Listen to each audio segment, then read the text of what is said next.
Going to do something a little bit different today. For those of you who are fans of the Joe Rogan podcast, this is going to sound similar. I'm going to basically do it like Joe does it. I'm going to get these ad reads out of the way, and then we're going to get into the show.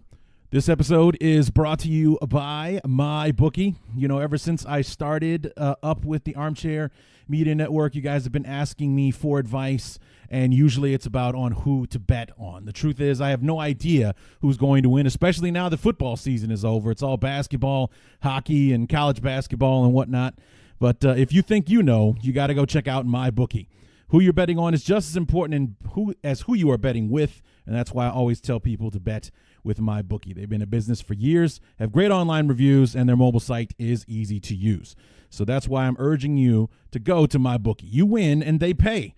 They have in-game live betting, the most rewarding player perks in the business, and for you fantasy guys out there, you can bet the over-under on how many fantasy points a player will score each game. Join now, and MyBookie will match your deposit dollar for dollar. Use promo code BEARS25 to activate the offer. Visit MyBookie online today. That's MyBookie, MyBookie. And don't forget to use the promo code BEARS25 when creating your account to claim up to $1,000 in free play. MyBookie, you play, you win, you get paid. And the Bears Talk Underground is also brought to you by Tix Blitz. I've been working on that, actually, just to try and say it, to make it sound like I'm not actually trying to say it. You know what I'm saying? Tix Blitz. I'd like to take a second to tell you about our friends at Tix Blitz, the official ticket provider of the Armchair Media Network. I'm a little out of practice, can you tell?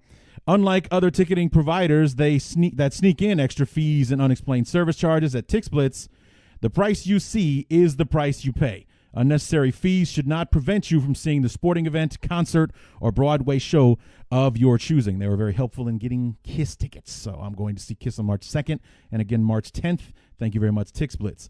Go to TixBlitz.com and enter the promo code ARMCHAIR at checkout to receive 5% off your total ticket purchase. That's TixBlitz, TixBlitz.com, and enter the promo code ARMCHAIR. TixBlitz, guaranteed seats, guaranteed emotions. I'm so excited to be back, you guys. I am jacked beyond jacked because the very first episode of the 2019 season, if you will, the first one of the off season, and hopefully there will be several more. But I came back now because I have a special guest. I was able to get in contact with and get as a guest on the show, former Chicago Bear tight end, 1985 Chicago Bear, and therefore Super Bowl 20 champion Emery Moorehead on the show. I had a fantastic time talking to him. It was just one of those things, you know. I was able to get in contact with him, and then as Michael Jordan has said before, you miss 100% of the shots you don't take. So I decided to take a shot, and here it is. So just going to start things right off with the interview, and then after the interview, I've got some news and notes for you for what's going on with our beloved and the universe surrounding them. So ladies and gentlemen, without further ado, I present to you Emery Moorehead from the 85 Chicago Bears.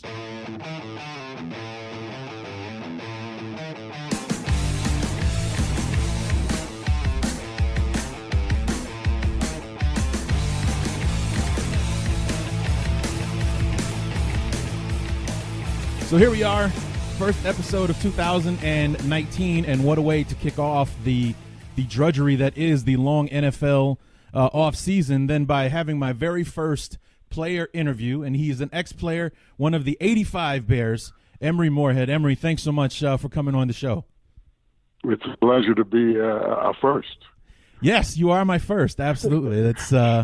It's fantastic. And I thought it was appropriate for me to have you on the show because, or for me to have you, I should say, because you and I do have somewhat of a connection as far as our roots are concerned. You and I, both from Evanston, Illinois, went to ETHS, Evanston Township High School together. So I thought, why not have you be the very first guest on the first player guest on the show? Well, it's a pleasure. And Evanston, as you know, is a community to grow up in and learn about people and be involved with different types of people, all kinds of people, and learn a craft that you want to pursue, because Evanston is very good at getting you, if you like something and you want to pursue it, they can get you there. They're just a great place to grow up. Absolutely. I enjoyed my time there tremendously. When were you at Evanston? I was there from it's a long time ago now, Larry, but 1968 to 1972. In 1968, before I got there when I was an eighth grader, in that spring, that's when Evanston won the state basketball championship. Right. And Ernie Lazier, who was the coach at Evanston during those 60s and 70s, he was just an unbelievable football coach. Yeah. At Evanston, he coached for, I think, 16 years or 18 years. He had 15 losses in 18 years. Yeah. So he coached more games in football than he lost. So he was a tremendous coach. Jack Burmaster was the basketball coach that won state in '68, and it was a time at Evanston where everybody, all the teams were competing for state championships, and if you didn't win a state championship at that time, you couldn't even, you don't got bragging rights. That's just the way it is. And ironically, I was back in the school about 2 or 3 months ago for a benefit fundraiser. And I looked at the coach's lounge right next to Beersley Gym where the basketball was. And there was a small room, probably 12 by 12. And I thought to myself, all these personalities, Elias George, unbelievable wrestling coach, yeah. Jack Burmaster, the state championship basketball coach. Ernie Lazier won like 4 or 5 state championships in football. McGowan was a unbelievable. He's in the Illinois State Hall of Fame for baseball and soccer and the swimming coach. All these guys won state championships, and I looked at them. I'm like, how did all those personalities get into that coach's lounge every day? Yeah, because it was just a great competitive place to be, and those coaches set the standard for all Evanston athletics. Yeah, my coach, John Reel, also accomplished a great deal, and the state championship was the one thing that we couldn't give him. We were actually, my junior year in '94 was the closest that Evanston has been to a state title game since the last state championship run. Yeah, we made it to the semis against Homewood Flossmoor and came up short. Yeah, and I don't think they've been even close since then.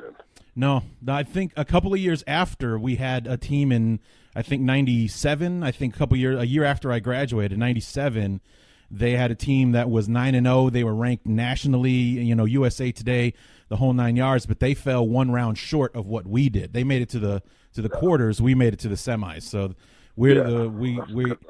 those two teams tied for the most victories in a season, but we made it further. We were 11-2. They were 11-1. So.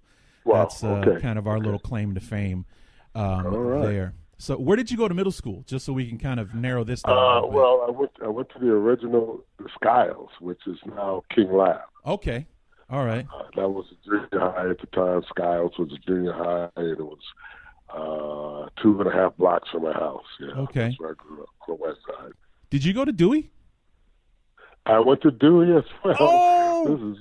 This is crazy because I went to Dewey for kindergarten to 4th grade, and then in 1960, the open housing and the equal education, and I started busing kids, and I was the first kids. Our class in 5th grade was the first class to get bused over to Skokie. Oh. And I went to Timber Ridge 5th and 6th grade, but K through 4th, I went to Dewey School, and then when they passed the 1964, they passed the equal opportunity, and everybody, we had the integration laws, and we had to integrate schools in Skokie, and I was on the west side. And in all true facts, I was going probably 8 or 9 blocks to Dewey, but Timber Ridge was like 4 blocks from me. So it worked out, and I'll never forget it. We were the first kids in not just the state, but the entire United States to be forced integration. And Evanston was the first of that, yeah. Okay. Because Black History Month for you here. Yeah, there you go. February. There you go, yeah. Because I went to Dewey as well. I was 3rd through 5th grade. That's where I went to grade school. And then I actually went to Chute for middle school, and then back to E-Town for high school. So, okay.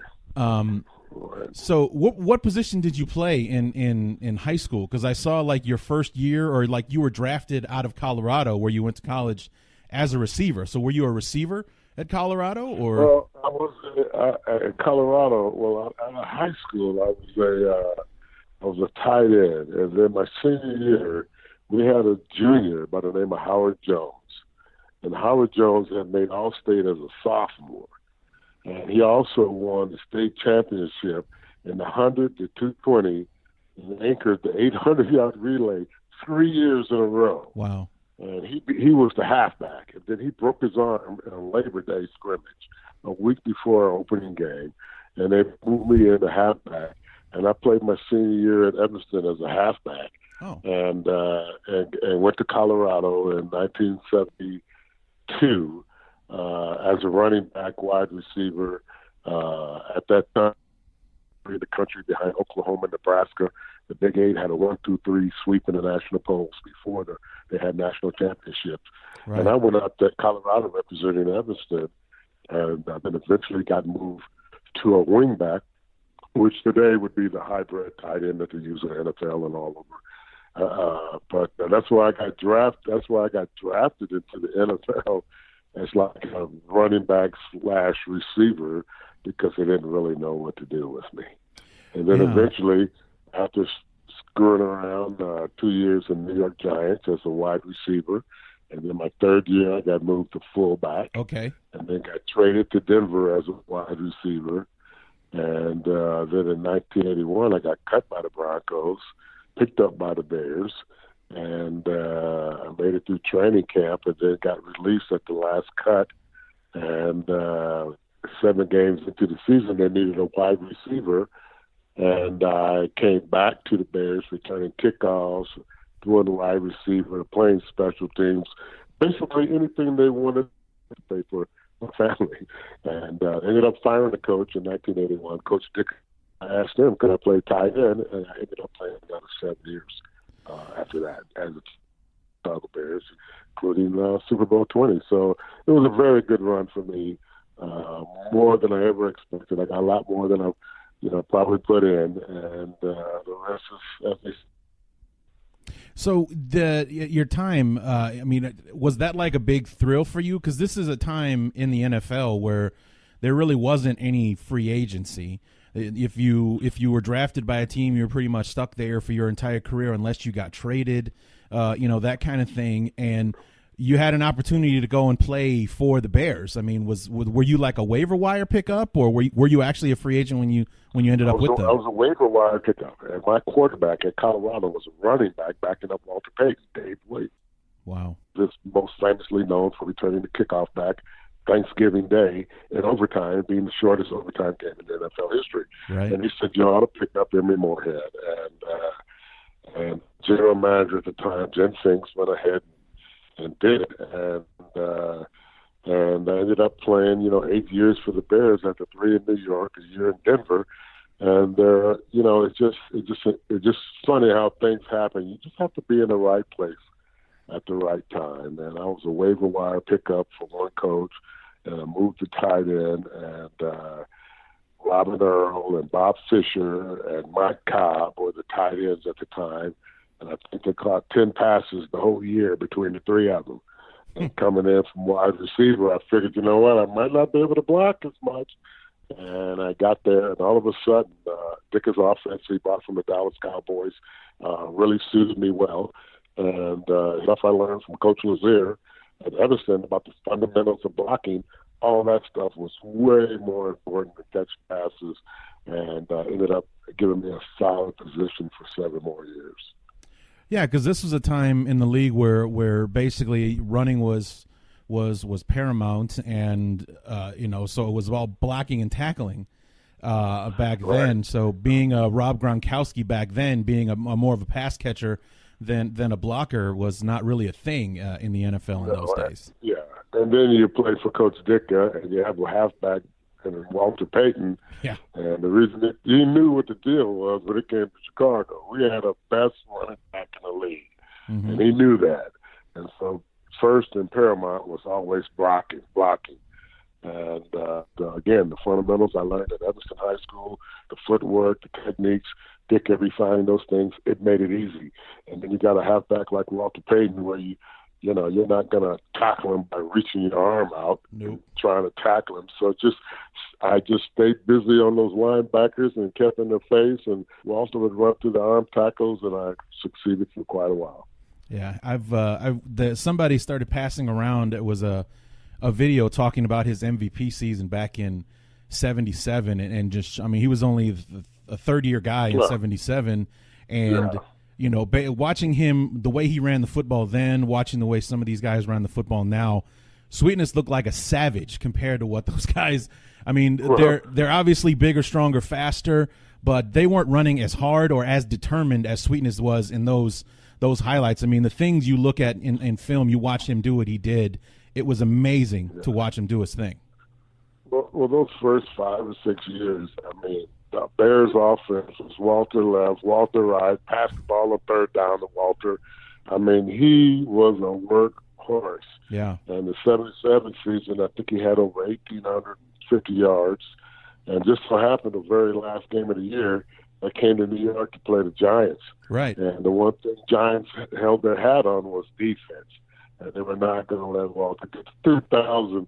And they held him up. They held him back for the final game. But that was the first of the Bears' 2 playoff runs under Neil Armstrong. I'm sorry, 77 and 79.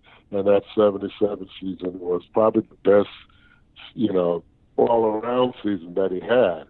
But I know that, as we got Walter, as we got Bill McMahon, we got better offensive line. We drafted Willie Gault. Dennis McKinnon came in as a free agent. The workload wasn't all on him anymore. And then, of course, in '85, when Dick took the job in '82, he kept Buddy Ryan as the defensive coordinator, and our defense got better and better and better every year. And it just built up to that '85 season where the defense was unstoppable, and we had a lot of players making a lot of plays. It wasn't, all Walter anymore. Willie Gault would stretch the defense. McKinnon was a terror and a tough blocker and a guy that could go inside, and I would stretch the defense up the seam. So it wasn't the same for Walter, but for the Bears overall, it was an incredible transition to being one of the better teams and probably the best team in the league in '85. Now, you mentioned Buddy Ryan, and you can't talk about '85 without talking about the defense. But one thing that I wanted to know, especially from somebody who was there every day, was there a rivalry between offense and defense like there appeared to be between Ditka and Buddy? Yeah. Oh, yeah. Buddy was his own guy. And he would tell Ditka, I'll take care of the defense, you take care of the offense. And then during the game, Buddy would come over to the guys on offense, McMahon and myself and Walter, and he'd go, look, give me 10 points and I'll turn the dogs loose and the game's over. And that's exactly what he did. Once we got ahead, the defense, they just started blitzing on every play, and it was just, sack the quarterback, get rid of the quarterback, see what the second-string quarterback looks like. And then we had a rookie in Kevin Butler who set our Bears record that year for most points in the season. He was just right on. He was dead middle all the time, and he was one of the guys, a great personality off the field. He fit right in with our team, and it was just everything came together in one year, and that was '85.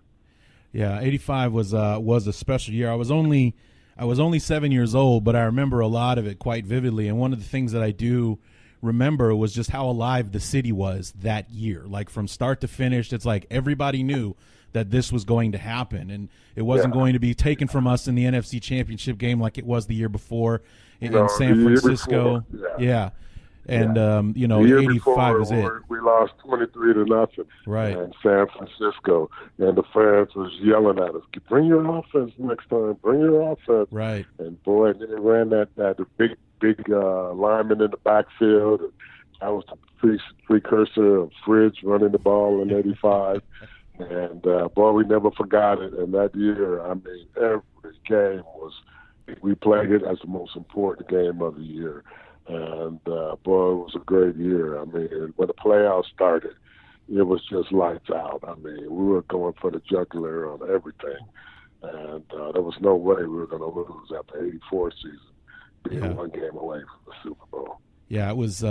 You go back and you watch some of those, and YouTube, you can find games if you know where to look. And watching I remember I sat down and watched like the Bears against the Jets in '85 when you travel up to the Meadowlands, and the Jets had one of the best offenses in football, and they damn near beat Ken O'Brien to death in that game. And watching Otis Wilson fly around, here comes Wilbur Marshall, and if it isn't him, it's the Fridge or McMichael or Richard Dent and everything. I mean, they were absolutely everywhere, and Ken O'Brien, who was like one of the top passers in the year, could not breathe that game.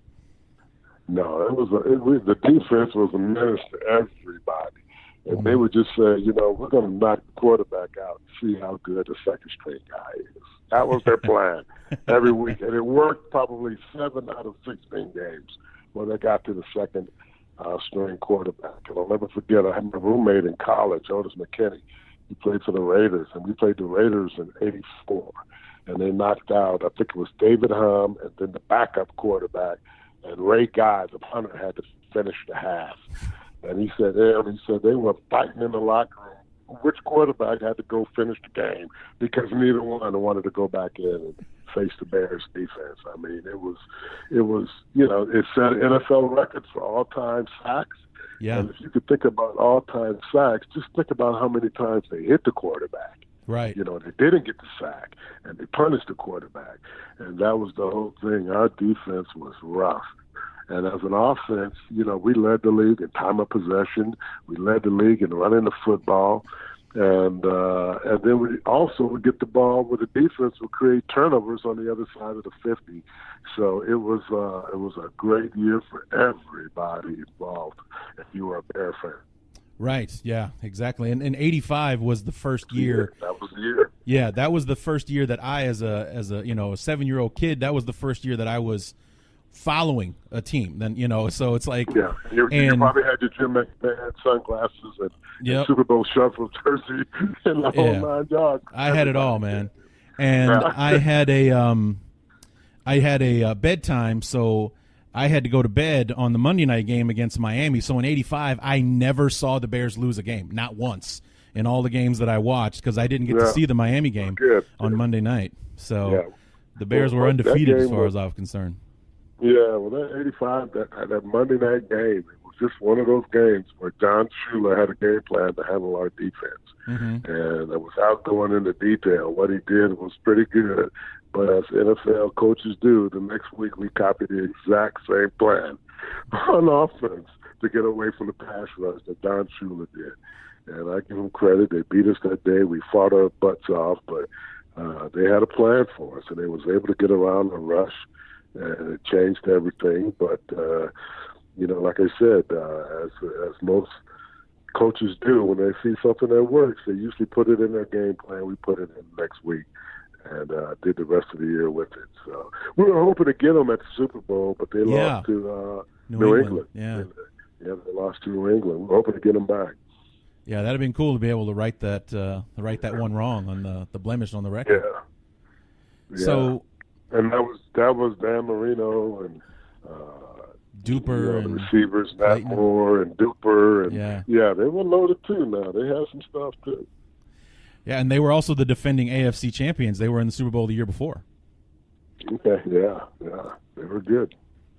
So what was the Super Bowl like back then? Because obviously it's gotten grander in scale. The stakes are still the same. You get a championship and the trophy and bragging rights, if you will, but with the way that the world is now and the social media and the 24-hour news cycle, it's much bigger than it was back then. But you in '85 with that team was still a pretty big deal for those Bears to make it to the championship. It was to be really honest with you, that year we made a lot of football fans for the NFL. Yeah. I met more women that said I never followed football until the '85 Bears, and now I'm more of a maniac over the Bears than my husband is. And it was a thing where we just caught the eye nationally. We were all about, getting out there. The fridge was on. Everybody had TV commercials. Yeah. Everybody had radio shows. I remember that. Everybody had golf tournaments. We really pumped up the publicity of the '85 Bears and the NFL, and everybody was all about that. And then after that, they started instructing rules. You cannot wear, anybody's advertising and interviews after the thing. Everybody has to have the same shoes. You can't have individual shoe contracts. Everything changed because the '85 Bears matched everything there. We maxed everything out, and then the NFL said, we can't do it.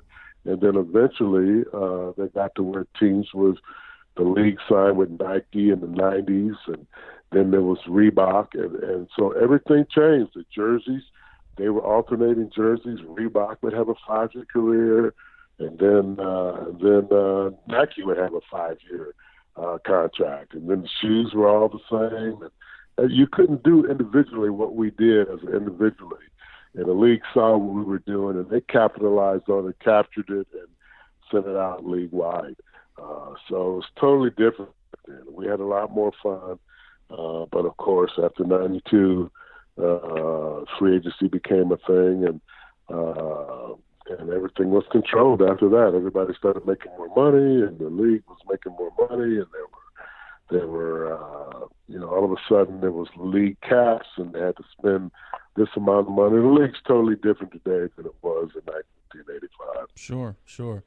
Now, you unfortunately the Challenger shuttle, which we just had an anniversary for, the tragedy of that canceled your trip to the White House where you were going to meet President, I believe Reagan at the time. Reagan. Yeah, and did you join the team at the White House when President Obama invited you guys out there?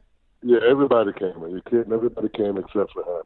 Yeah, right. And it was the best time because when we got on the plane, we even had the same stewardesses that we had in 1985. Wow. So it was crazy. We get on the plane and everybody's acting as if it was the same as 1985. Everybody regressed to like how we were back then. To your young, foolish selves, right? Exactly. And we get on the plane, we jet out to D.C., we have lunch in a hotel, we go meet Obama at the White House, they have another food and things for us, and we're right back on the plane at like 3 o'clock in the afternoon. We get back at 4:30 in Chicago, and it was like, wow, that was just one unbelievable great day. And I was so glad we were able to do it, and able to do it when President Obama, because he was a Chicago guy, right. And his first year in Chicago was 1985.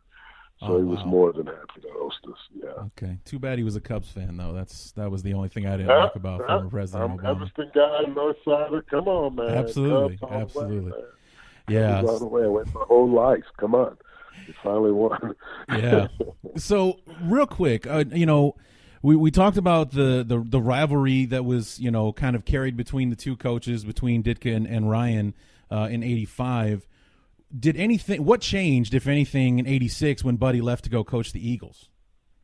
Well, we were number one in total defense. We were number one in sacks. Still was the same, but the difference was the pressure. I mean, Buddy would put the pressure on quarterbacks. The next year, we were still in sacks, we were still in total defense, and everything, still number one against the run, but the pressure, the consistent pressure, because of Buddy's risk-taking, knowing his defense, that was gone. We played a version of the 46, but much more conservative most of the time. And it was just when you look at the stats, it's still the same, but it just wasn't the same fear that we put in offenses that they did before.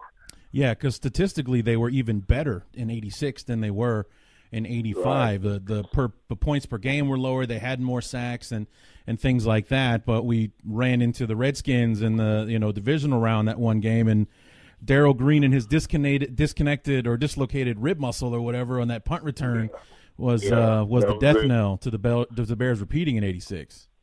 Yeah, that was a tough deal. and but it just wasn't the same fear. I can just say the defense wasn't feared like it was with Buddy Ryan. It was very much feared before. Right. And Vince Tobin did a great job, and he integrated from 4 to 6 and integrated his own defense. But that fear factor was not there. And of course, anytime you win a Super Bowl, every team in the league is dissecting what you do to try to figure out how to stop you the next year too. So there was some changes, and the league got better and figured this out. But we still went 12-2, 12-4 the next 3 years. So it was still a good team. We just couldn't close it out and win a Super Bowl. Yeah, 86 was a crazy year. You guys went 14-2. I mean, if 15-1 is hard to duplicate, and you almost pulled it off, and then came up short in the playoffs. And then next year in 87 was a strike season, and you actually went through 2 work stoppages in your career. I did. This is why I appreciate the union to this day, because they fought for the middle guy. Yeah. They fought for the guy that, the superstars are making the money, but the guy in the middle, they increased all that. And I went through a strike in 82, and they were asking for 55% of the gross. Well, guess what? There are over 60% of the gross going to players today. Mm-hmm. And then in 87, we wanted free agency. They got it in 92, and when they got the free agency, the salaries, they had to split part of the revenue. And they were forced to open their books, and they were forced to give a certain percentage salary cap to the players. And with free agency, it went through the roof. Right. So I was just a little bit too late to capitalize on it, but I struck twice to get the benefits that players are getting today, and they're reaping the benefits that the older guys have put their jobs on the line, had to work stoppers, didn't get paid for weeks. To provide so that these kids, and we said it at the time, we're not going to benefit. It's going to be our kids and our grandkids that are benefiting, and those are the people that are benefiting today. Right, and the one in 87 where they brought in the scab players, what was that like for you guys? Well, that was messed up. I mean, why? I'm sure I had friends that did cross the line, and because they needed the money. But, we were trying to do the best for what everybody for the future could benefit. But a lot of guys crossed the line. Some of the big high roller, quarterbacks and people that were making a lot of money crossed the line across the league.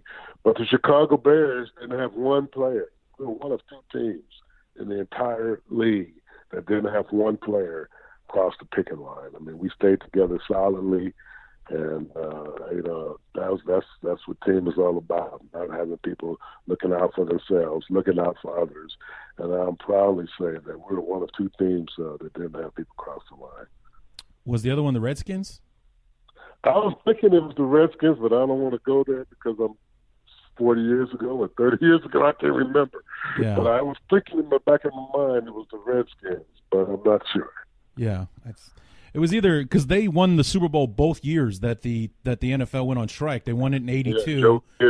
Yeah, and they won it in 82 with Joe Theismann, and then again in 87 with Doug Williams. So it was kind of weird how that worked out. Yeah. But that was unbelievable. Doug Williams came out of nowhere, took Dre Schroeder's job. Yeah, and threw 4 touchdowns in the second quarter of that game against the Broncos. I think it was. And they won a Super Bowl. That was incredible game. So, in '87, of course, that was Sweetness's last season. That loss to the Redskins. What was the locker room like? Gary Fitzik. That's right. Both of those guys, 2 long-time Bear players. It was their last year. And we lost that game. We wanted to win another Super Bowl, but it's hard. I'm telling you right now, it's hard. To win back-to-back and watch your team get a taste of victory and championships. You can't tell anybody that it wasn't there. They were the reason that we didn't win the Super Bowl in '85. And Eagles come into play, and it's a lot tougher. That's why I give the Chicago Bulls winning 3 in a row. Jordan goes out, comes back, and they win 3 in a row. That's tough to stay focused and to do. And I can very much appreciate the effort that they gave during those years because it's not easy to do. Yeah, and it's and then when you move forward to '88, that was your last year in the league. One last playoff run. We come up short to the 49ers in the championship game, but the week before that, you got to play in the famous Fog Bowl against the Eagles. Well, I had broke my leg the last.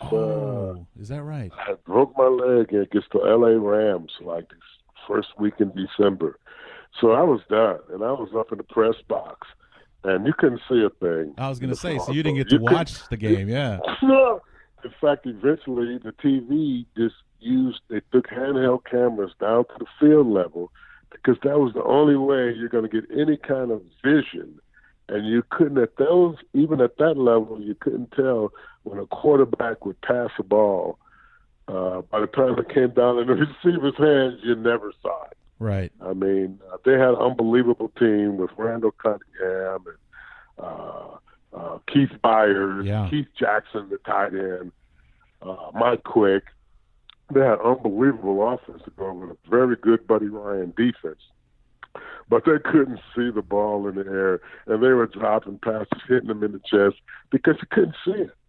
You couldn't see the ball up in the air, and once it got above about 6-7 feet in the air, it was gone.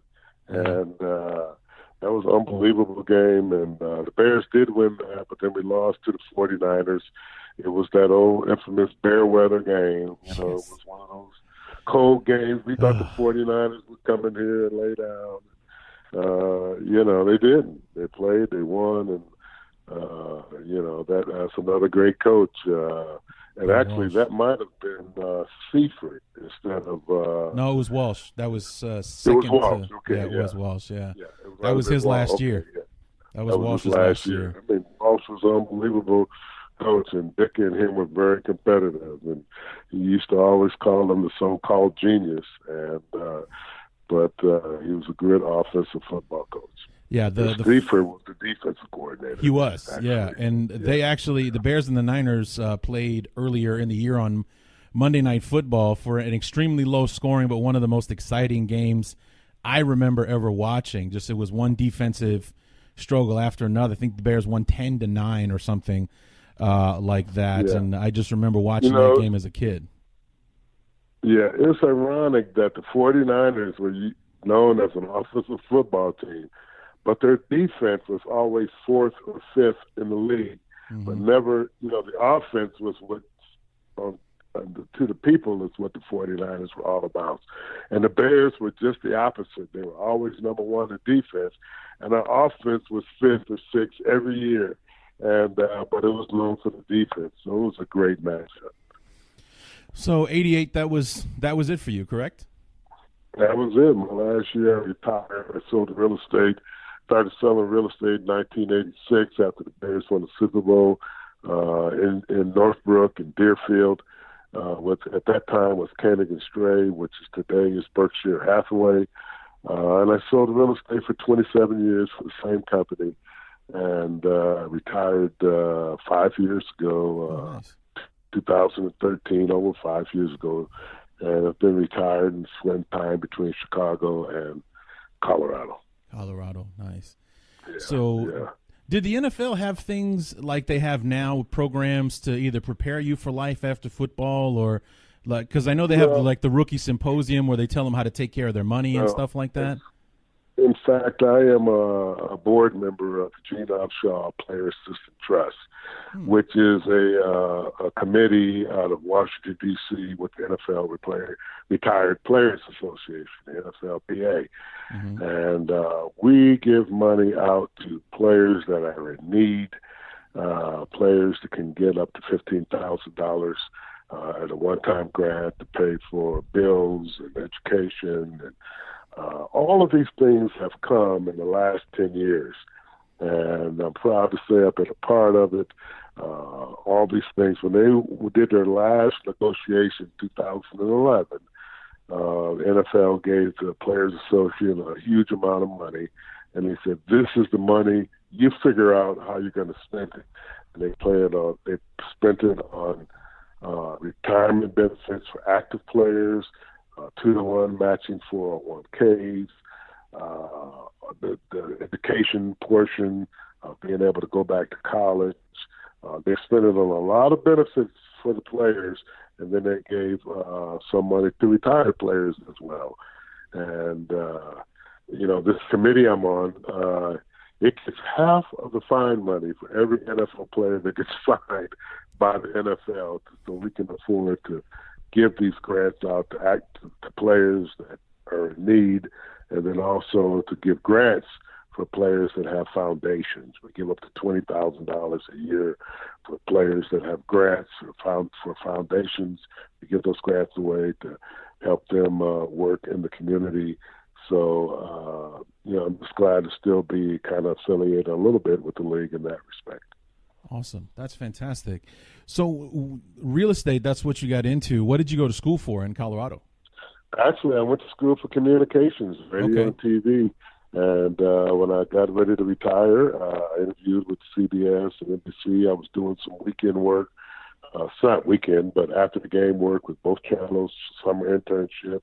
But at that time, there were not the outlets they have today. It was CBS, ABC, WGN, and NBC. And there were not ESPN Sports, all over the, locally on radio, sports talk radio. None of that stuff was available back then. And I had an opportunity to work with CBS. They wanted to send me to Rockford or Milwaukee. And at the time I said, you know what, I'd rather stay in Chicago.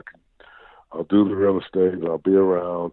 And then that stuff just exploded over the years. And who knows what it could have been, but I lived a happy life doing what I did, selling real estate for people, meeting a lot of people in Chicago, and I feel happy with that. I retired 5 years ago, like I said, and living comfortably in Colorado and Chicago, and always glad to meet the fans and converse about the Chicago Bears. Absolutely.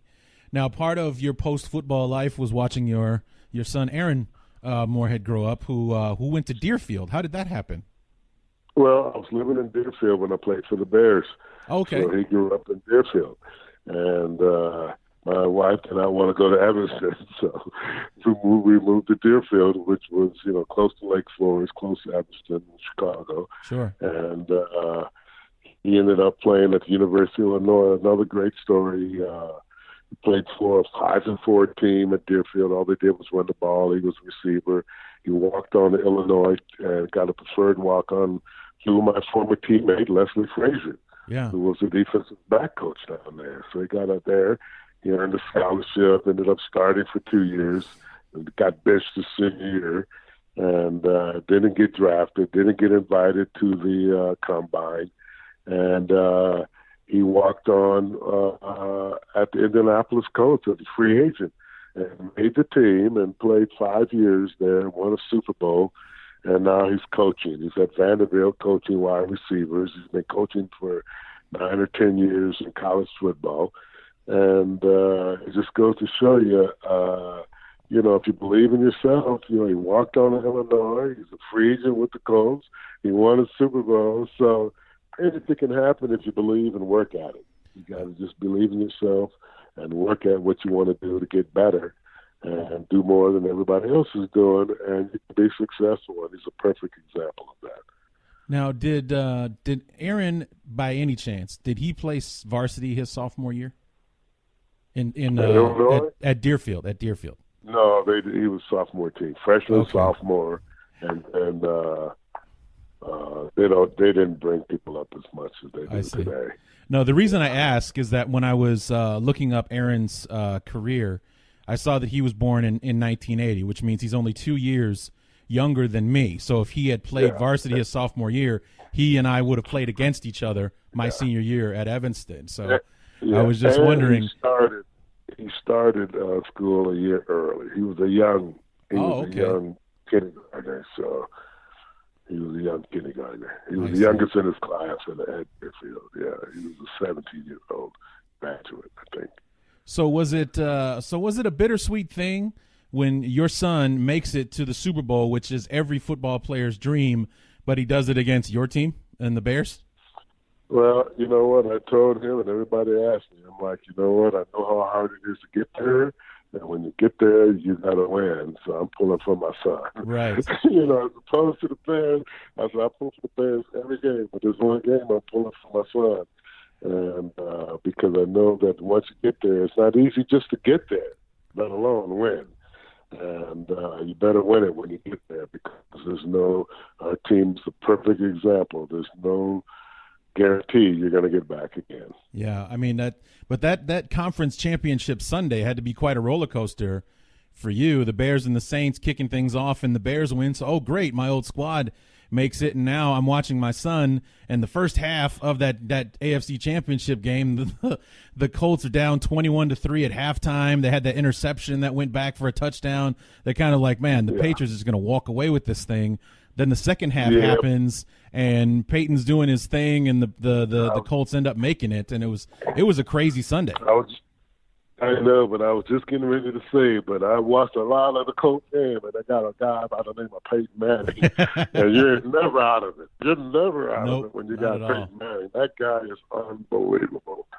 And, I mean, to me, watching him with my son playing, I've never seen anything like it. I mean, they're never out of anything. They're never out of anything because he is a student of the game. He studies it all. He knows what he's doing. And don't leave any time on the clock, or it's going to happen. And sure enough, they were able to beat the New England Patriots. Yeah. And it's just tough to beat them. It's tough to beat them today. Mm-hmm. I mean, they are so good. And Brady and Belichick, they figured things out. And the Colts, it was their year. And I tell you what happened. They had a safety by the name of Bob Sanders. Yeah. And he had missed about probably 10 games. And he came back for the playoffs. And all of a sudden, that defense with Dwight Freeney and all them guys, all of a sudden it was a different team. Mm-hmm. Because every game was a 44-40 game or a 35-30 game. And then when Bob Sanders showed up right around when the playoffs started, all of a sudden that defense was a total defense, different defense. And he was only 5'9", like 190 pounds, and he was hurt a lot because he was small. But when he was in there, he was a game changer. Yeah, absolutely. And my buddy of mine, he's from the Illinois Quad City area where I've been living, and he was a big Iowa fan, and he was a lifelong Colts fan. So he followed Bob Sanders all through his career. I mean, in 2007, the year after the Super Bowl, Bob Sanders was the NFL Defensive Player of the Year. So even all 5'9", 190 pounds of him was the best player on the defense side of the football for one season. He's a game changer. He's a game changer. I'm telling you, he came back at the right time, and all of a sudden that defense, they weren't giving up 30 points a game. They were playing tough. And when you got a quarterback like Peyton Manning and Marvin Harrison catching 130 passes a game, and Reggie Wayne was just starting to play a lot, and then they had a tight end, 44 from Iowa. Yeah, Dallas Clark. Dallas Clark, man, that guy was good too, man. That dude was good too. And they had a rookie, what was he from LSU?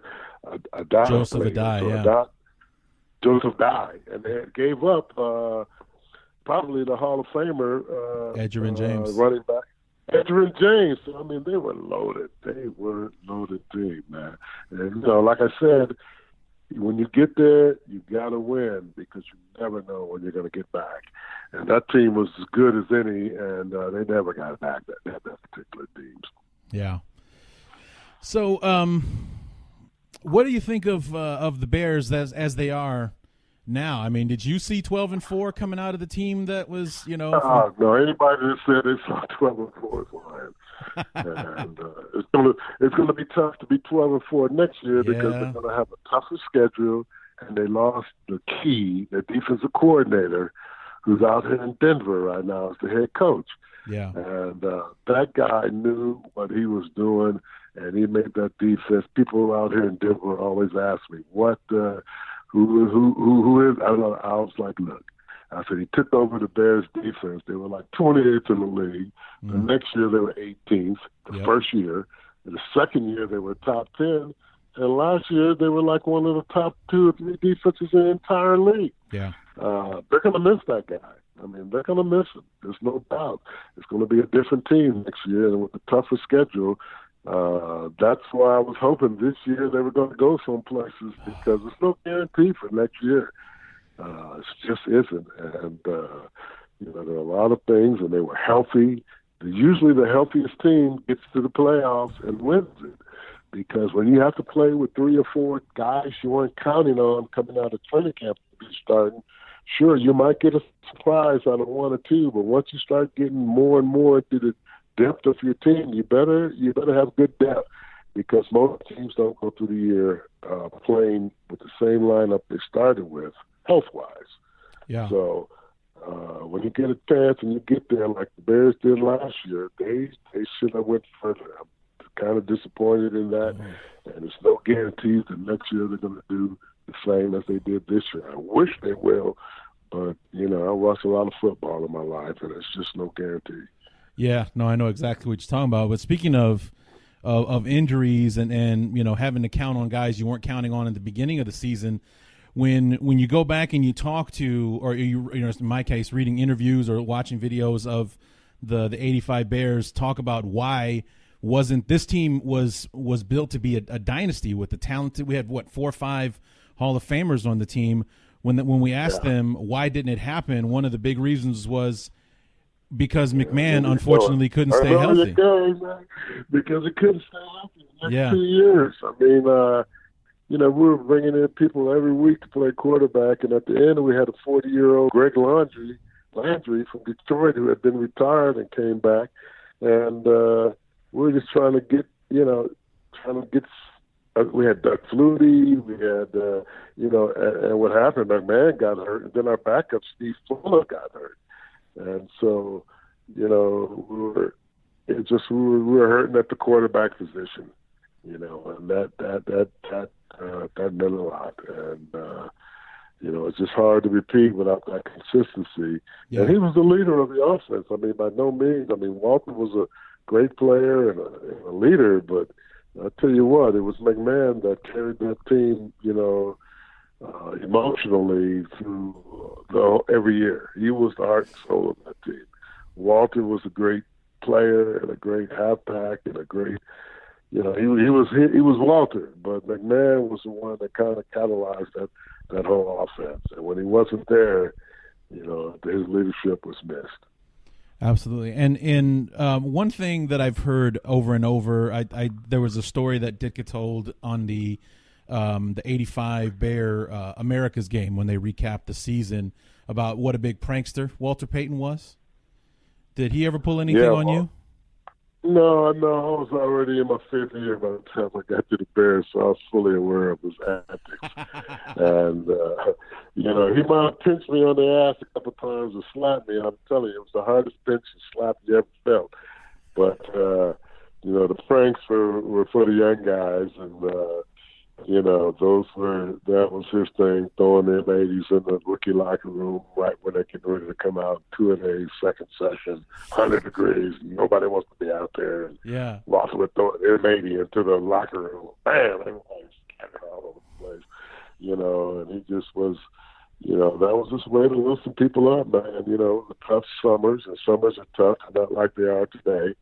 Mm-hmm. We would do 8 weeks of 2-a-days. And it was hard, he was hitting every practice, not like, today. And it was NFL back then.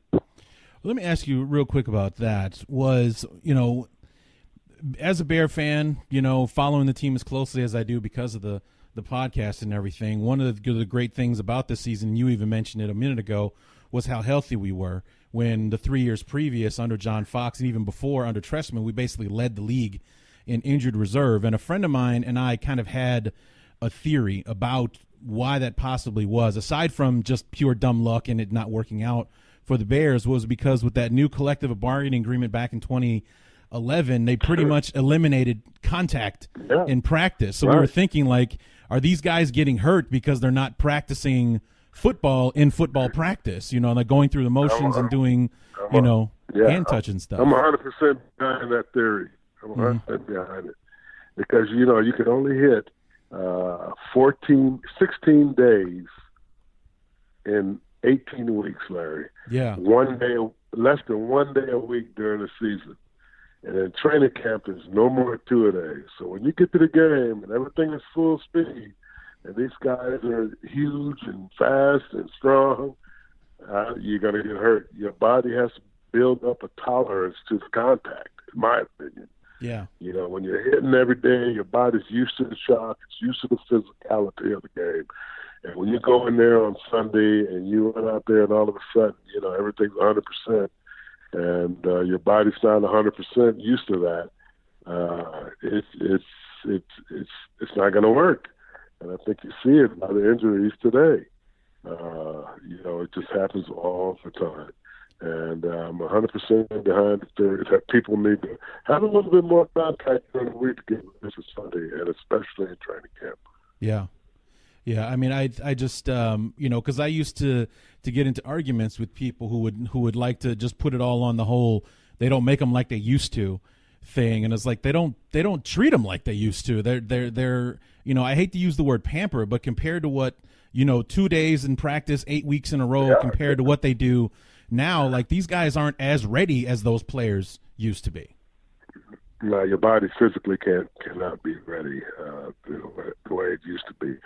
And when I was a first-year player back in '77, it was 6 preseason games, right. 14 regular season games.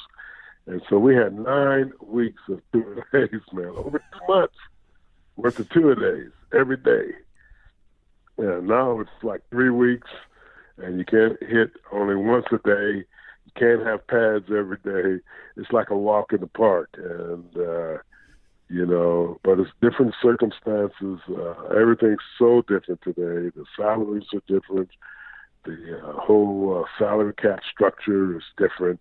Mm-hmm. You pay 10 guys 50% of your cap, and then the other players got to work into 50%, So you have 10 guys making a lot of money, and you got 35 guys, fighting for the rest of the cap. So it's totally different. You don't have to hit. You get out there and you can float through the secondary and catch passes. Nobody can touch you. Right. It's totally different than it was years ago, but it's much safer, and I'm happy for the players that are playing today. Not only just to be in a safer game and getting paid, but it's a totally different game, and it's what we went on strike for in 1987. Right. So they can have this type of life. So with the hot button thing with CTE and all that kind of stuff, I often wonder if he hadn't passed away tragically back in '99, how Sweetness would be today because of he was a running back that initiated contact with his defenders, right. And he had like reckless abandon when it came to getting that extra yard or getting the first down. He didn't believe in running out of bounds. He was just going to lower his head and run forward. I often wondered what kind of shape he would be in today, almost 20 years since he passed away, compared to what he was when he passed away from cancer. Yeah, you don't even want to think about it because that was, head injuries are so prevalent with the guys in our era. And like you were saying, he led with his head. He never died easy. He went out of bounds for contact every play. And to look at that today, nobody is able to do that. And they know better than to do that. Mm-hmm. But that was just the way we played back then. Yeah. Yeah. So what are you doing anything in retirement? You just putting your feet up and enjoying your years, Larry, or are you busy? I'm just trying to stay alive every day, eating healthy, going out walking and snowshoeing in the winter over the golf course that I live by, and just trying to keep exercise and stay alive, eating right, and trying to live a long life. All right. Well, thanks so much, Emery, for being on the show. I really appreciate it. This is a big honor for me to have one of the Bears, let alone someone that I shared the same hallways with back in elementary school and even in high school, played on the same field and everything. Yeah, Yeah, So well, it's my pleasure, Larry. Yes, anytime you want to call, you give me a call. It's been a pleasure. I appreciate that. Thank you so much. Emery Moorehead, Super Bowl champion, former Chicago Bear. Thank you so much.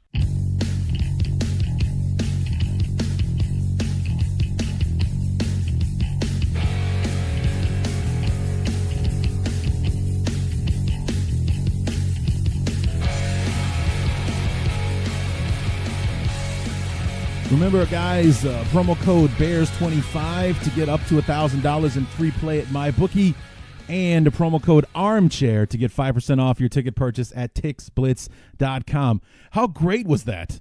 How awesome was it? Former 85 Bear, Emery Moorehead, Super Bowl champion, man. That guy shared the field with Walter Payton, the greatest of all time, and played on easily one of the greatest football teams to ever set foot onto a field. And, we talked a bit about that. And, the reason that I decided to ask Emery to be on the show was because of the shared roots that we have. We talked about it briefly there at the beginning and again towards the end. We went to the same high school, and it turns out I didn't know that until I was talking to him. If you guys heard me when I asked him, did you go to Dewey? And he said yes, and I was like, oh, because I went to Dewey Elementary School as well. And so we started at the same place, went to the same high school, played on the same field in high school. Both played for legendary coaches as far as the Evanston Township High School history is concerned. Murney Lazier, obviously, he's like the Papa Bear Hallis of Evanston football. And, I played for John Reel, who would be more like the he didn't get a championship, but he'd probably be closer to the Ditka of the Evanston Township football legacy. But so I decided that's, he's the one I have to go after. And I think it's because that we are alumni. That's how we became Facebook friends, because that's how I got in touch with him. I'm Facebook friends with Emery Moorehead. So I actually just instant messaged him and took a shot. And there it was. You heard the conversation between myself and a former Bear, coached by Ditka, played with Sweetness, watched the 85 defense up close and personal, make history as one of the best to ever take the field, and in my estimation was the single best team of all time. So had a great time talking to him, and I'll tell you real quick about the saga that was the night that I was going to interview him. I came home early from work and everything because this laptop, as you guys know, I've been having issues with it. I'm thinking about starting a GoFundMe to see if I can get you guys to help me out to get a new one, because I have to get that taken care of sooner rather than later. If that's something you guys might be interested in helping me out with that, hit me up either on the Facebook page or on Twitter at BTU_Larry. If you guys would be interested in that, then let me know. Otherwise, I'm just going to nose to the grindstone and save the money and get one myself. But if you guys want to help, I want to let you.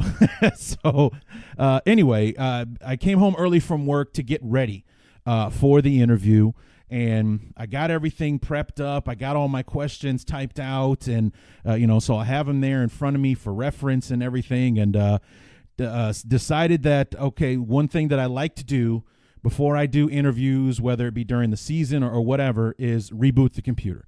Fresh internet connection, because we've had issues with that and all the rest of that stuff. And when I did it, for some reason, one of the issues that I completely forgot, actually, because I obviously haven't been using my laptop much since the season ended, I completely forgot the new thing that the laptop has started doing is that when you do a reboot or when you start it up, you'll see that it's powered up, but I'll be staring at a blank black screen for an indeterminate amount of time. Could be as little as 60 seconds, could be as long as a couple of hours. It's happened to me before. That night was the night that it decided to do it for over an hour and 20 minutes. And I got home early. I was supposed to talk to Emery at 6:30, decided to reboot the computer at 5:30. And there I am, 6 o'clock, nothing, 6:15, nothing, 6:20, nothing. So I get on my phone and I message Emery to let him know what's going on. Something's going on with my laptop. I'm trying to figure things out. He was very gracious, said that I'm available if you get it figured out. Even, talk to him about maybe doing it later on in the week if I couldn't get it figured out tonight or if it took too long. Thankfully, after several YouTube video searches, I was able to get it straightened out and get the laptop powered up completely, and there we were and ready to go. But it was just freaking out the entire time, thinking every second that I was, delaying this was another second that it was getting late and Emery wouldn't want to do it, or maybe next time, and then maybe next time doesn't work out, and so on and so forth. I was very much treating this like it's a now or never situation, but thankfully it all worked out, and you guys heard the fruits of my labor getting Emery on the phone and having that awesome conversation with him. So real quick, before we go, I do have some news and notes because some things have happened since we went away. We had 3 more guys named to the Pro Bowl roster. Mitch Trubisky, Charles Leno Jr., and Cody Whitehair all named to the Pro Bowl roster after the Super Bowl people bowed out from here and there. Couldn't really tell you much about the Pro Bowl game itself. I tuned in to watch. I got through about half of the first quarter and noticed that they were playing glorified two-hand touch. Everybody was playing at half speed, and I became nauseous and turned it off. I couldn't even wait for Mitch to, because he's actually the one player I wanted to see play more than anybody. I was up for checking out the game because we had, not including Khalil Mack, 7 guys on the team. Kyle Fuller, Tariq Cohen, Eddie Jackson, Akeem Hicks, how could I forget him? And then the 3 guys on offense. So 8 Bears total made the Pro Bowl. Khalil Mack bowed out because of an injury after the Eagles game. So we had 7 guys playing in the game, most in the NFL, or tied for most, I think. And so I was interested in seeing our guys play. But it's like I said, I got through maybe half of the first quarter, and I was like, I'm not watching this. I'm not watching this. This is not going to sit here. It's like, why don't they just make it a flag football game? Just make it a flag football game, or something like that. It's ridiculous. If they're going to do it the way that they did it, who cares? The problem is it was it was heavily watched. The ratings for it were outstanding. So of course they're just going to keep doing it like that, regardless of the garbage product they're putting on the field. But 3 more of our guys made it to making 8 Pro Bowlers total for 2018 for our beloved Chicago Bears. In other news, we had a couple of former Bears retire in the last couple of weeks. Matt Slauson, who was an awesome guard for us, for I think 3-4 years, maybe, announced his retirement after 10 seasons. He played, I think, for the Chargers, and then he retired after this season with the Colts. He actually bowed out early this season. He had a neck injury that he found out that if he kept playing on it, there was a danger he could have paralyzed himself pretty much from like the neck down. So it was almost a miracle that he got hurt when he did, because that neck injury was lingering and could have been fatal for him. But after 10 seasons, Matt Slauson calling it a career. And Julius Peppers announced his retirement after 17 NFL seasons. He played the last, I think, 2 or 3. He went back home to Carolina. He played his first 8 or 9 years in Carolina before playing 4 seasons with the Bears. It's from 2010 to 2013. I believe were the correct, 2010 to 2013. He was awesome, especially in 2010, that year that we signed him. He was amazing, just an outstanding football player. And for someone who kind of had bitter things to say about the team after his departure, and rightfully so, he was a salary cap casualty. He wasn't really lighting up the world, but the roster around him was diminishing. So he was. Anyway, he went to Green Bay, played 3 good years for them, and then another couple years for Carolina before calling it a career. But had very gracious things to say about Chicago, its fans, and the city, embracing him when we signed him, and all that kind of stuff. So in the end, Julius Peppers looks back fondly on his time with the Bears, even though when he signed with Green Bay, that was not the case. He did not have lovely things to say about the Bears when he left to go to Green Bay. In other non-Bear news, but Bear-related because of some headlines that our head coach and general manager made at their final press conference of the year, Kareem Hunt the search is over. The mystery is over as to where Kareem Hunt will play his next snap of football, and that will be with the Cleveland Browns. If you look at it, it's not a big surprise that it happened that way. General Manager John Dorsey of the Browns was the general manager in Kansas City that drafted Kareem Hunt. So not really that big of a surprise that the guy that drafted him would take a chance on bringing him in. Still no word on his discipline, how many games he's going to be suspended or anything like that. At the very least, Cleveland has control because he still has to put in like another 2 seasons worth of service in order to be an unrestricted free agent. So even after the 1-year deal expires this season, they still have restricted free agents. So they basically have right of first refusal on Kareem Hunt. So no more will they or won't they, should they or shouldn't they, as far as the Bears are concerned. Kareem Hunt is someone else's problem now. In Bears-related news, other Bear-related news, Coach Nagy winning the NFL Coach of the Year at the NFL Honor Ceremony the night before the Super Bowl. Made an amazing speech. It's about 3.5 minutes long. You can find it online. He's very gracious, talking about the fans, the team, the whole we, not me philosophy that he lives by. Just an outstanding speech. Also, Vic Fangio won for Assistant Coach of the Year. And when they showed the voting for those 2 categories, it wasn't even close. It was in second place for Coach of the Year was Anthony Lynn, and I think it was like 24 for Nagy, 10 for Anthony Lynn, not even close. And I think it was the margin was even wider for Fangio. I forget who number 2 was to Fangio, but it was like 29-5 or something. It was something ridiculous that the wide the victory gap for Fangio winning Assistant Coach of the Year. And of course, he has gone to Denver. Unfortunately, we talked about that on our last show. And today, Vic Fangio and the Broncos made big news when they made a trade for Joe Flacco, the quarterback of the Ravens, who basically was ousted by Lamar Jackson, taking the job from him. Said terms won't be announced until the new league year starts on March 13th, but it is rumored that it was a quote-unquote mid-round pick, so 3rd, 4th, 5th, something like that, probably in that ballpark for Flacco, and I think they're probably going to renegotiate his contract while they're there. And the Alliance of American Football debuted last weekend. Our former Bear Samurai, Mike Singletary, head coach of the Memphis Express, shut out by the Birmingham Iron in their debut. Overall, I watched a part of all 4 games that were played over the weekend. Number one, it is football, so that was nice. Kind of, softened the blow of this being the first non-NFL Sunday in 6 months. It was decent football. It was entertaining enough to keep me focused or keep me engaged, I guess, watching the game. It's clear at this point in the league's development, defense is way ahead of the offense. And there were a couple of teams that managed to score some points. There was really only one game, I think, between Arizona and Salt Lake where they both scored multiple touchdowns. I think Orlando scored the most points. They had like 40-6 against, I think, Atlanta, if I'm not mistaken.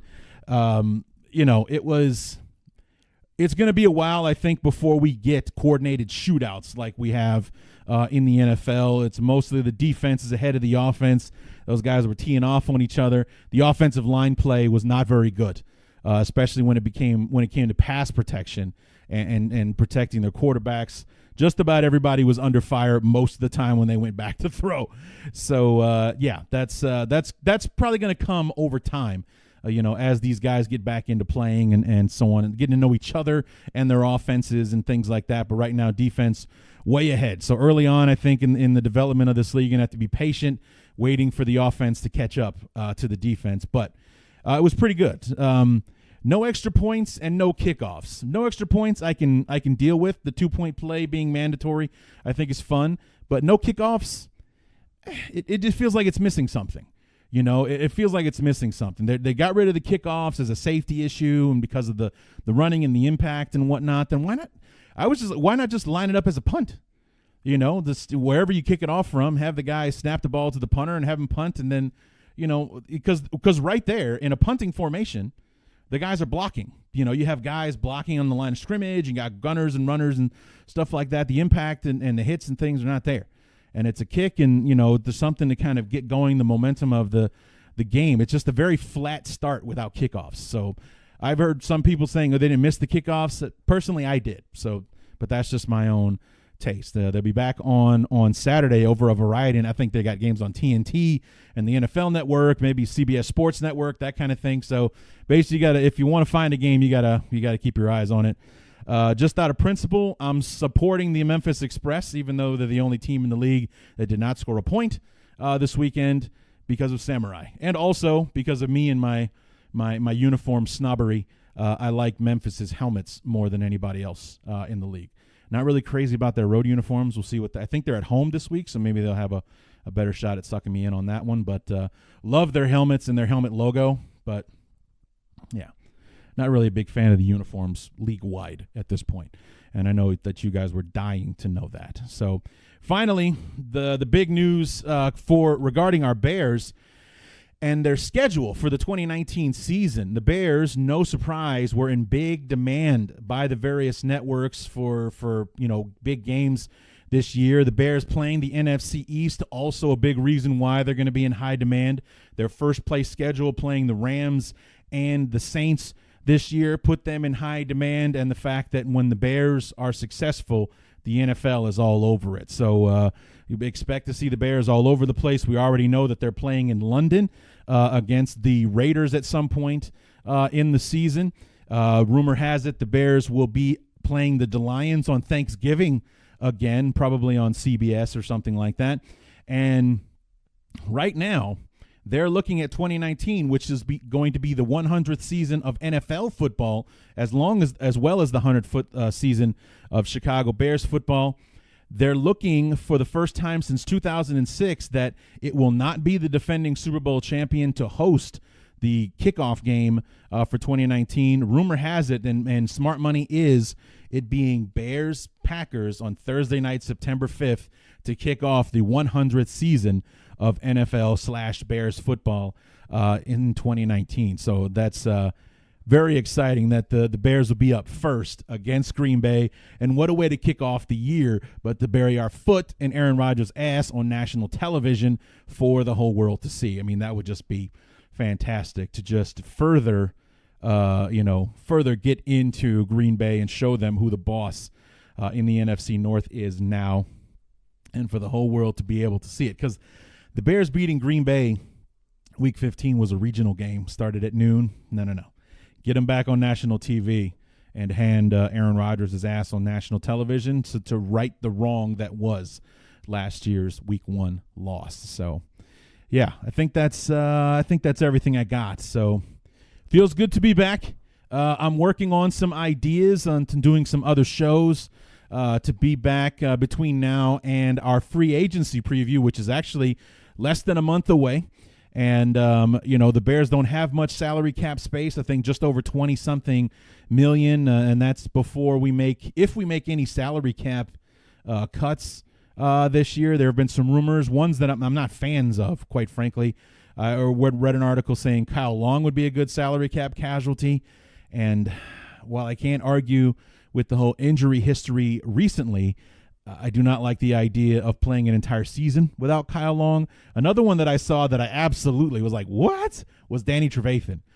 No, I want the Bears to lock Danny Trevathan up to keep him around for a few more years, not cut him as a salary cap casualty. Screw that.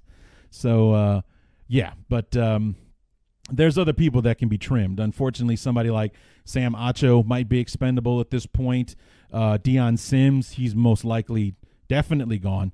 And I know that you guys are saying Cody Parkey, but again, it'll cost us more to lose him than it will to keep him. So we'll see what happens there. There's still a lot of speculation, and the Bears have signed a new kicker, and that person's name is escaping me at the moment. But at the very least, competition has been brought in for Cody Parkey to try to earn and keep his job in training camp, and it could be the best thing for him. He's either going to kick his way onto the team and win his job back, or, the Bears will cut him in training camp and probably won't cost him as much to let him go, and we'll see what happens there. But the next guaranteed show will be probably a week before free agency. It's Tuesday, September 13th, I believe. March. What the hell am I thinking? September. I'm thinking about the kickoff game. March 13th, whenever that is. That is when the NFL the new schedule for the 2019 league year starts. March 13th. That's when free agency starts. So about a week or so before that is when I'll be back to preview free agency, what moves the Bears could make, what names are out there, who the Bears might be losing and saying goodbye to, so on and so forth. We'll get a bit more in-depth with that. But in the meantime, thinking about a couple of ideas on some shows, some things that I can talk about between here and there. So, because the thing about it is like I've been kind of sulking watching the Super Bowl, and it was really irritating watching the Super Bowl, number one, because there were 16 points scored total in the Super Bowl. And I basically watched the Patriots use the Bears defensive scheme to shut the Rams down the exact same way that the Bears did. They shut down Todd Gurley. They eliminated the run game. They put it all on Jared Goff and watched him crap his pants for 60 minutes. And that's pretty much what the Bears did. And they even showed a clip of Sean McVay on the sideline. He was mic'd during the game, saying, recognizing early on, it's like, yep, that was the Bears defense that they were playing. That's the Bears defense they're using. So of course, what was funny was I read an article before the Super Bowl saying that the Rams learned a lot about losing to the Bears. Like, apparently not, because the Patriots stole the Bears template and used that to perfection, to use one of the best defensive performances in a Super Bowl to shut down the Rams. So, disappointing game. Very, very, very, bitter, not even bittersweet, very bitter playoffs period, just playoff season, I guess I could call it, postseason. Watching the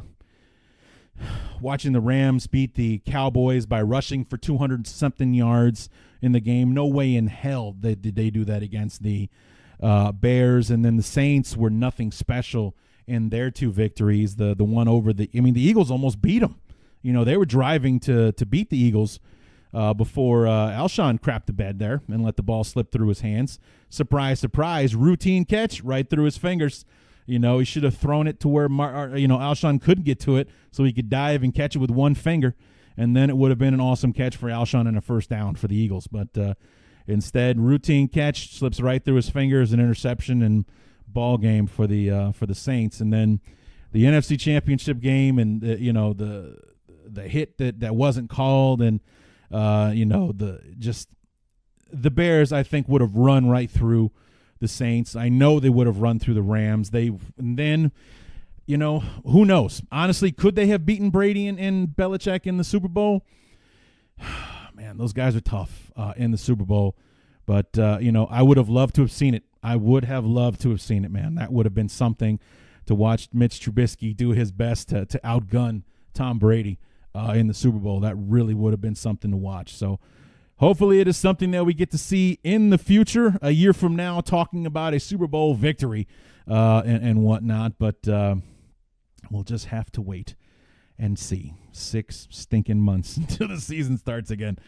Not looking forward to it. It gets long and arduous. But I'll be here for you. If you're here for me, we'll get through this thing together. So that is going to do it.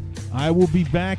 Keep your eyes open on the social media. On the Facebook page, just search Bears Talk Underground, or find me at BTU_Larry or at Armchair Bears on Twitter as well. So that's going to do it for me. Until then, my name is Larry D, and this has been the Bears Talk Underground.